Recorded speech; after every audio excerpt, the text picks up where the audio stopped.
तो नाम रख दिया नारायण।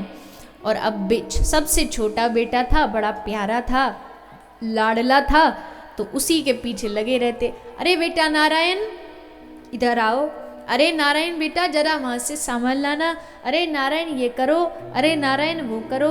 नारायण नारायण नारायण करते करते करते दिन रात अजामिल के मुख से वो नारायण ही नारायण निकलता। और कल कहा था ना, भगवान का नाम कैसे भी पुकारो, कैसे भी लो, असर जरूर करेगा। तो आज अजामिल ने नारायण नारायण करते करते एक दिन अजामिल का काल अंत समय आया। और जब अंत समय आया, सांस रुकी, घबराया अजामिल और दोनों हाथ उठा करके पुकारा, हे नारायण मेरी रक्षा करो, हे नारायण मुझे बचाओ। और जैसे अजामिल ने नारायण नाम पुकारा, तुरंत वहां पर भगवान नारायण के विष्णु के दूत प्रकट हो गए। अब जीवन भर तो पाप किए थे तो यमराज के दूत भी लेने आए, लेकिन विष्णु दूतों ने कहा खबरदार इसको हाथ लगाए तो ये नरक जाने के योग्य नहीं है। यमदूतों ने कहा कौन सा काम किया इसने अच्छा जो ये नरक नहीं जाए, सारे बुरे ही बुरे काम है इसके सारे जीवन में। बोले कितने भी बुरे काम इसने किए हो जीवन में, लेकिन एक काम इसने सबसे अच्छा किया, जन्म जन्म मुनि जतन कराई, अंत राम कह आवत नाही। जन्मों जन्मों तक भजन करने के बाद भी अंत समय में जीव से राम नाम नहीं निकलता है, पर इसके मुख से निकला, इससे बड़ा पुण्य आत्मा धरती पर कोई नहीं हो सकता। अंत समय में राम नाम, कृष्ण नाम जीव पर आ जाना, ये बड़ा लगता बड़ा सरल है। कई लोग कहते हैं जी पूरा जीवन भजन करने की क्या जरूरत, जब मरेंगे तो मरते मरते एक बार राम बोल देंगे बन जाएगा काम।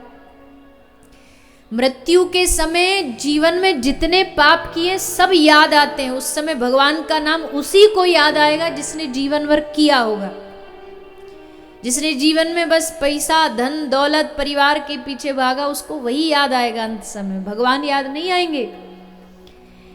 लेकिन अजामिल के मुख से राम नारायण नाम निकला, बस विष्णु दूतों ने कहा अब ये नरक जाने का अधिकारी नहीं है, इसको यहीं छोड़ करके जाओ। यमदूत भी छोड़ करके गए, विष्णुदूत भी छोड़ करके गए। तब अजामिल को लगा कि आहा क्या शक्ति है नारायण नाम में, इतनी शक्ति कि बिना जाने बिना उसका भाव जाने मैंने नारायण नाम लिया तो इतना उद्धार हुआ। अगर यही नारायण नाम में श्रद्धा और भाव से लूंगा तो सोचो इसका क्या फल मुझे प्राप्त होगा। बस अजामिल उसी दिन से भगवान की भक्ति में भजन में लग गए। ऐसी सुंदर अजामिल की भक्ति का प्रसंग श्री शुकदेव जी ने श्रवण कराया है। इसके बाद वृत्तासुर का उद्धार भगवान के द्वारा किया गया।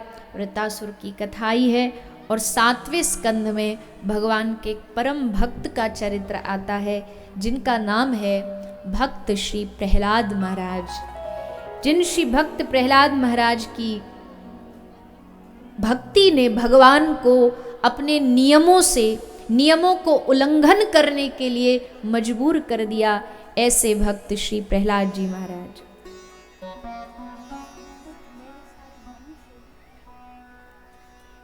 श्री प्रहलाद जी महाराज, इनका जन्म एक राक्षस वंश में हुआ। हिरण्यकश्यपु नाम का दैत्य, जिसने सारे ब्रह्मांड में तबाही मचा रखी थी, इसको अपने बल का बड़ा अभिमान था।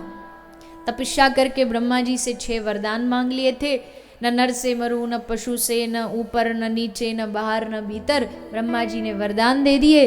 बस उसी बल के अभिमान के कारण ये दिन रात सबको परेशान करता।